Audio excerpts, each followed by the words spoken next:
What's going on, Bottom Line viewers? It's Mitch here of The Bottom Line View, back with a Thursday night football video. Sorry, there's no Dilly, there's no AC, there's no Kev. It's just me tonight.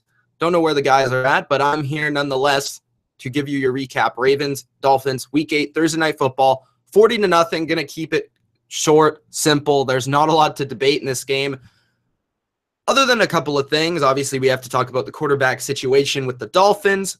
40-0. They put up 0 points. Matt Moore threw 2 pick sixes.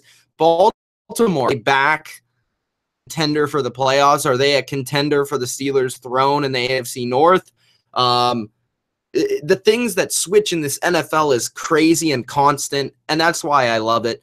So we're going to talk about all that stuff, as well as a couple of fantasy tidbits about Jay Ajayi, some of the things with the Ravens and all that.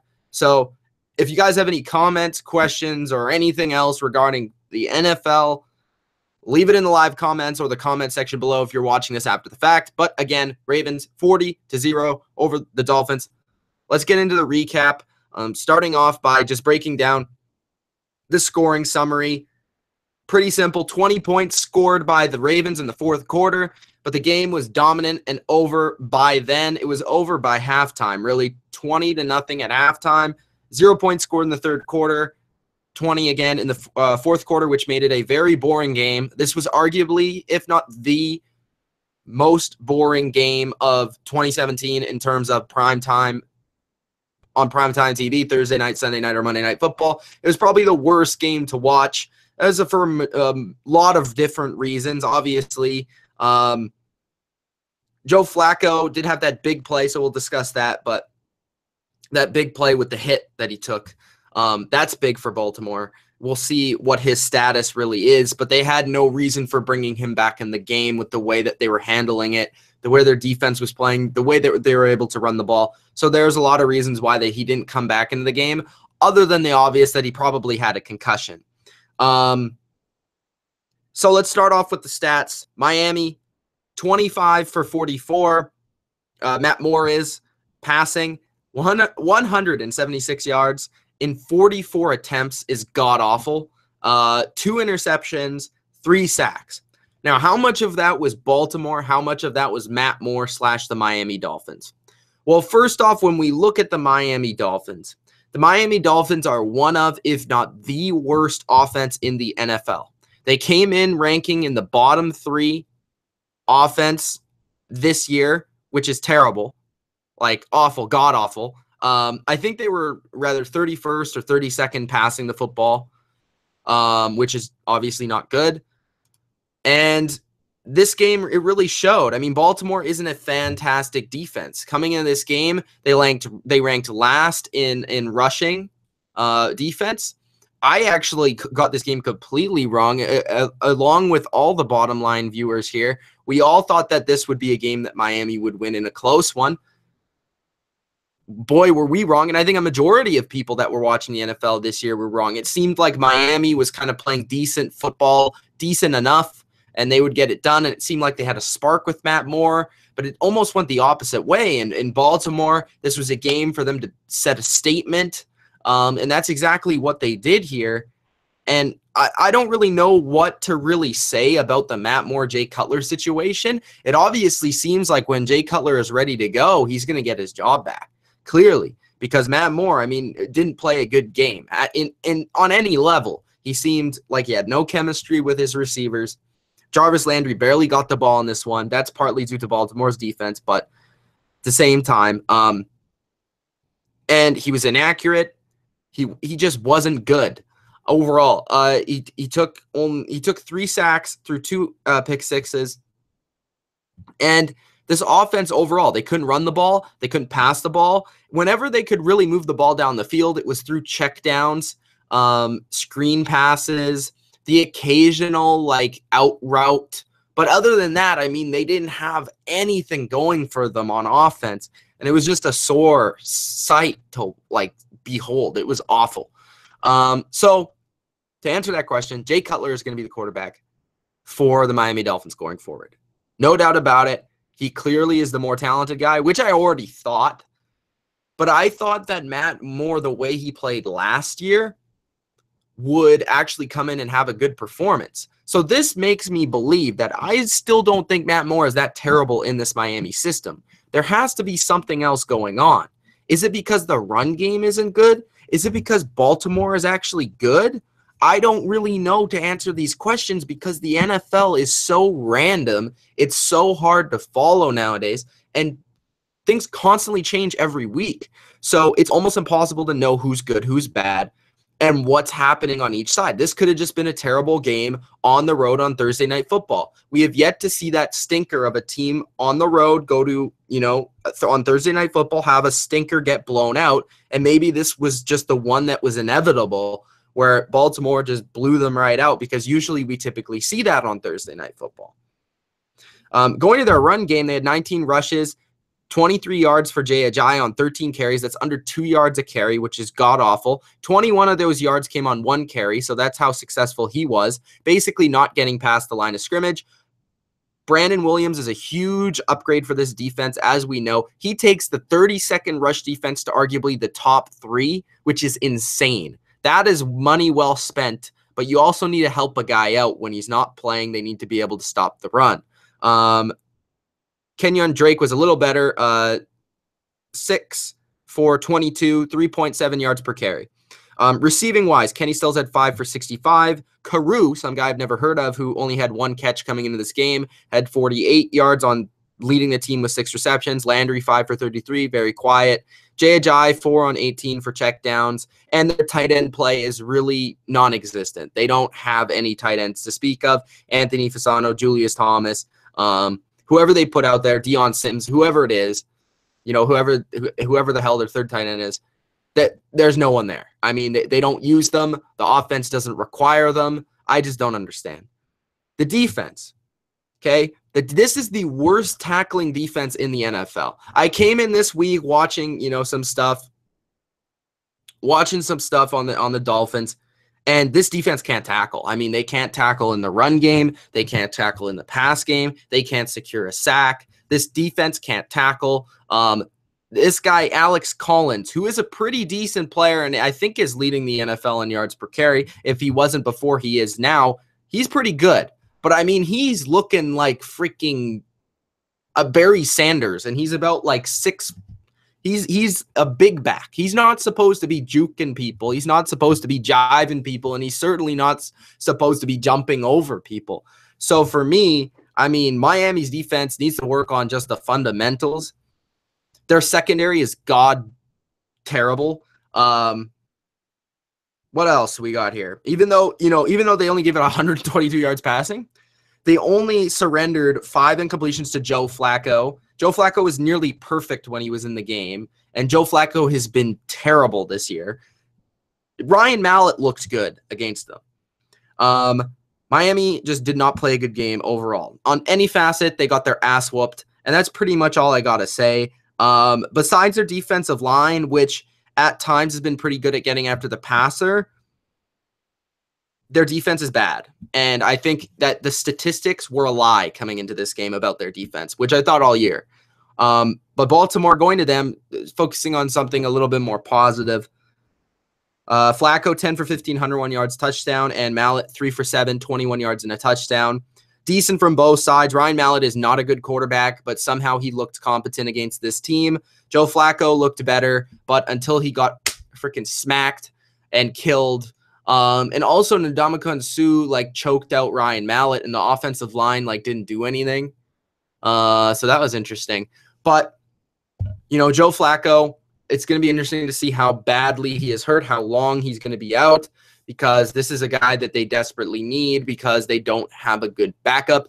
And you really have to question, do the Ravens start thinking about Colin Kaepernick? I mean, I don't want to bring this up, but I got to bring this up because, in my opinion, Colin Kaepernick's already better than Joe Flacco. So maybe if the Ravens actually think they have a legitimate chance of the playoffs, they give that a call.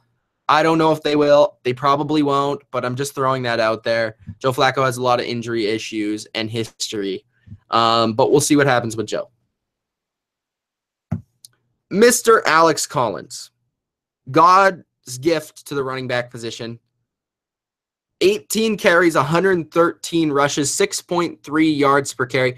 Sadly, did not have a touchdown, but this guy was fun to watch. If you watch this game and you wanted to get any entertainment out of it, at least Collins provided you some. He hurdled the guy. He constantly made defenders miss. He ran them over. He, ran after contact. He was great. He was also used in the receiving game, 2 for 30. Davaris Allen was okay. He did fumble in this game, which I think even if you're a fantasy owner in this one, Collins, if he's not on your team already and he's out there, pick him up. But if he is, you almost have to consider starting him next week because it seems like this is going to be the guy because he looked really, really good. But as for Allen, I mean, he's more of the receiving back regardless, but still he put the ball on the ground. He still had 17 carries, which is 1 less than Collins. Collins was just a lot more effective. Maybe it was the individual matchup against Miami, or maybe he's just the better ball carrier. I tend to think he is the better ball carrier and Allen's the better pass catcher, but that's just my opinion. Jeremy Maclin had a decent game, 3 catches, 53 yards, and a touchdown. They do need that out of the receiving game. They are a run-heavy and defensive football team like they've always been, but they need that receiving. Nick Boyle actually gave them something on like some play-action boots and some flat passes. He ran, a few yards a couple times, 4 catches, 30 yards.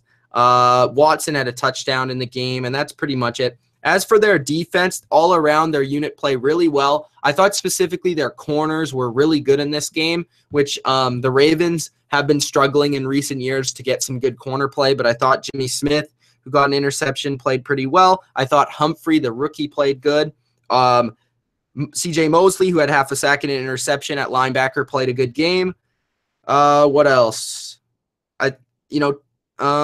I've been expecting more from Eric Weddle and Tony Jefferson, but they weren't like bad in any way. That's pretty much it. I would have liked to see more out of their pass rush as the game went on and as Miami kept throwing. I would have liked to seen a couple more sacks, but it is what it is.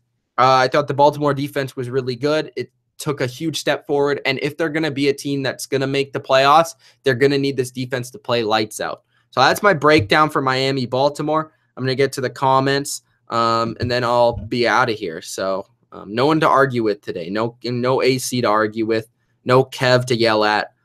No Dilly to shake my head at. So we got nothing really. TMB says, rest in peace, Joe Flacco. Yeah, probably agree with you there. Kevin Durkant says, Miami sucks. That is true. Bodo says, horrible. Predator says, the O-line is pretty bad. I agree with you. Bodo says, I'm mad at you, Mitch, because y'all changed my pick. I know, bro. I don't know what I was thinking, honestly. Like, looking at this game, how they dominated. Baltimore's dominated Miami in the past, which definitely speaks for itself. Deshaun Drakeford said Matt Moore is the best QB Miami has. I don't think so. Jay Cutler's at least played better than Matt Moore. I thought that coming into this game, to be honest with you. But, like, after watching that, I know Miami's offensive line and their run game wasn't active and their defense wasn't any better, but Matt Moore wasn't so hot in that game. Yeah. Bodo says, ever since they lost their white powdery line coach, they've really sucked. That might have impacted them, but I don't really know. TMB says, Jay Cutler looks like the most caring and passionate player in the NFL. He definitely goes 100% on every play. I've heard stories that Jay Cutler actually does care, but he doesn't look like it. I don't know what to think. I just don't know. Predator says there are several passing attempts where the Dolphins receivers did not turn around or run the correct route. That's interesting. Like, is that a timing issue because they've been used to Jay Cutler, or is that the receivers, or is that the quarterback, or is that the quarterback getting antsy because the offensive line can't block? What exactly is that? That's the question. I'd have to go look back at the game and look at it and say, oh, the offensive line got beat here. That's why he threw it early, or the receivers didn't turn around in time. So there's a lot of, that's kind of like a you have to watch it a second time kind of thing. But yeah. Bodo said all the experts will tell you if you have a good offensive line coach, you have a good offensive line. It's not about the draft picks. I agree with you because I've seen that for years with my Patriots. Never really a lot of high draft picks, but Dante Scarnecchia is arguably the best in the biz, and he's taken 4th round, undrafted, you name it, guys, and made them good players and made a cohesive unit. That's really what it's about on the offensive line. You could have all pro players, and sure, they'll figure it out eventually, but you can get away with like middle round draft talent at the offensive line and as long as they're cohesive and they have chemistry and they know their assignments and they have chemistry with their quarterback, then you're going to have a pretty good offensive line. There might be matchups here and there where they're playing a Fletcher Cox and your right guard's undersized, so they're getting bowled over. That might happen, but like it doesn't happen too often in this league, especially with the offensive line play not being as good as it was in the past, where you were getting Hall of Fame, all-pro, consistent talent. And now it seems like you're better off building from the offensive line in the late draft, finding just guys out of nowhere, because a lot of the top-tier offensive linemen, rather you spend a lot on offensive line and get an elite offensive line or just good chemistry unit, because the offensive lines aren't good. They're getting dominated regardless, and there's not a lot of depth. So as soon as you lose one guy on the offensive line, it almost seems like your whole offensive line falls apart. So that's the kind of way I look at it right now in the NFL. The offensive line is the worst coach position in college football. So that says a lot. Predator says the O-line coaches seem to be difficult to find. The Patriots had to pull their old guy out of retirement. Yeah, that's exactly what they did 2 years ago. Or before last year. Brian Parker says, go Ravens. Joe is doing good. Sue needs to be fined. Sue is a crazy human being. I am shocked that Sue has not been suspended like an entire season yet. Bodo says, Pittsburgh's a lot of number 1 picks, had a horrible offensive line, and they got their new coach Munchak, who I think is also really good. And now they got one of the best offensive lines. I agree with you. Nice haircut, thanks. What else? RG3 is a joke. I don't know where that came from.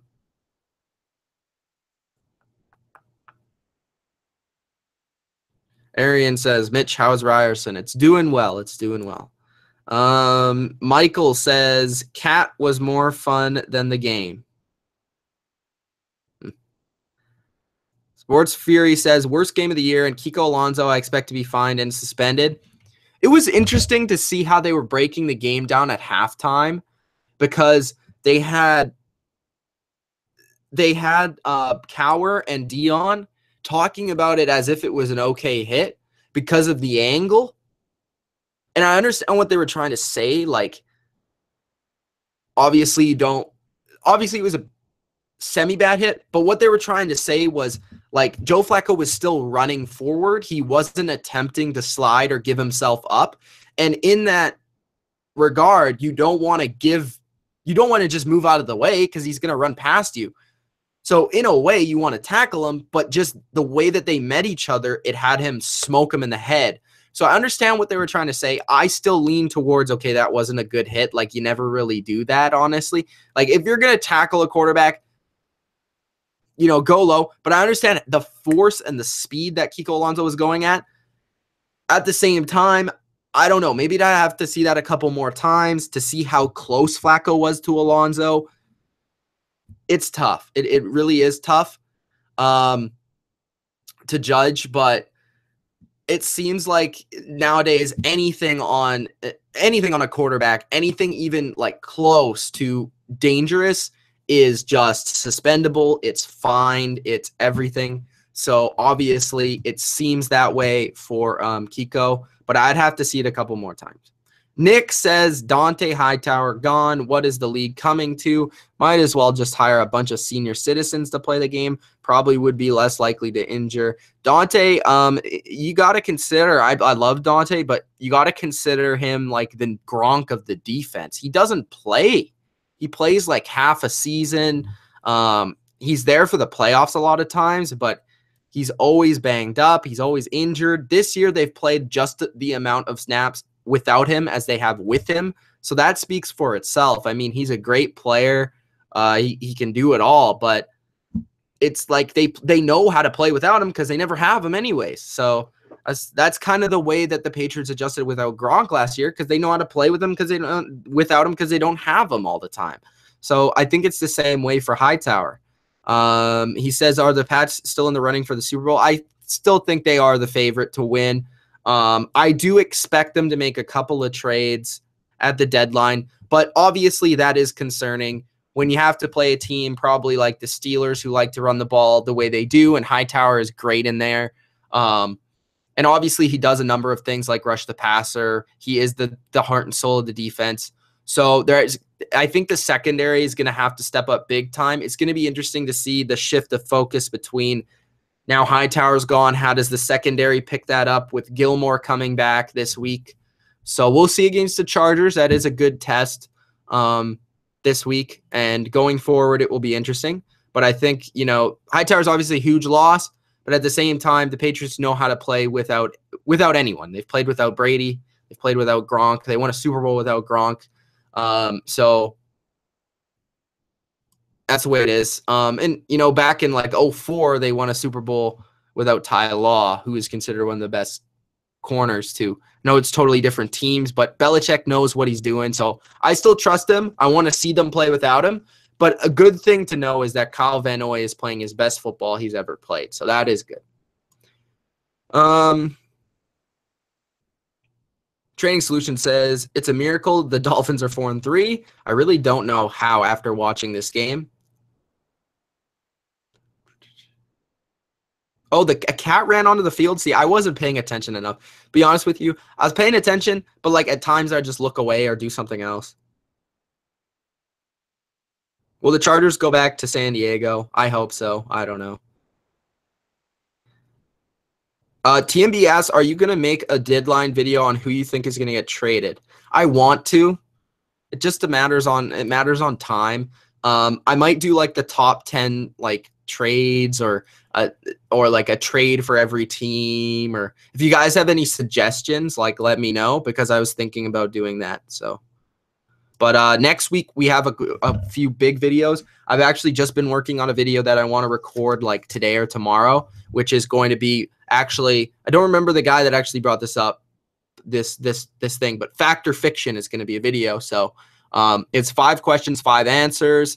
I'll give you the questions so that you tune into the videos to know the answers. Can the Jags defense carry them to the playoffs? And basically how I'll answer that is Fact or Fiction. That's question 1. Question 2 is, will the Cowboys make the playoffs? Question 3 is, will the Rams win the NFC West? Question 4 is, are the Patriots back? And question 5 is, are the Eagles for real?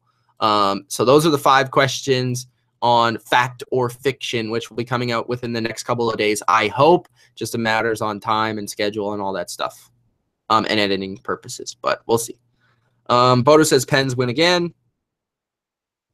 What time do you think the wrestling show will be tomorrow? I have to talk to Dylan. If you follow us on Twitter, TMB, we'll be sure to put that on our Twitter. So I'll definitely post it on my Twitter at Mitch Milani. It's in the channel description. In the description on this video, and also Bottom Line View. I'll tweet it on there as well. What time we're doing the video as soon as I know, but I'm not sure right now. Probably not at night time. Probably during the day sometime. I would guess sometime between 1 and 5 Eastern time. Sometime between then, but I'm not sure. All right. I think I'm pretty much done here. Thank you guys for tuning in. Nick says, love your channel, man. Dig this show after the games every week. Cheers. Thanks, Nick. Thank you guys for tuning in. Subscribe to the channel if you have not and you just caught this recap. And this week of what do we have going on? So Fact or Fiction is coming out. We have tomorrow the wrestling show, which we review Raw, SmackDown, and we talk about the news. Saturday, Kevil's video. Stardom and Sinum Friday or Saturday, probably Saturday. Sunday, we have Sunday NFL AM. We have Sunday Night Football. And that's the stuff coming up. Hope you guys enjoyed. It's Mitch, once again, for The Bottom Line View. Like, subscribe. Peace.